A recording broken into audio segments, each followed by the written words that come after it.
Hello, in this video I want to show you how to connect Bluetooth headphones with Amazon Kindle. To do this, first we'll need to click on the three dots in the top right corner of our screen, navigate to the settings, then enter the Wi-Fi and Bluetooth, go for the Bluetooth and make sure it's enabled.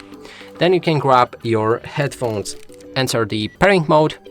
You can do it by holding the power key on my headphones, and on yours it might be an entirely different process for pairing mode, and you can check it on our channel as well, as we have multiple tutorials on how to enter Bluetooth pairing mode on any headset.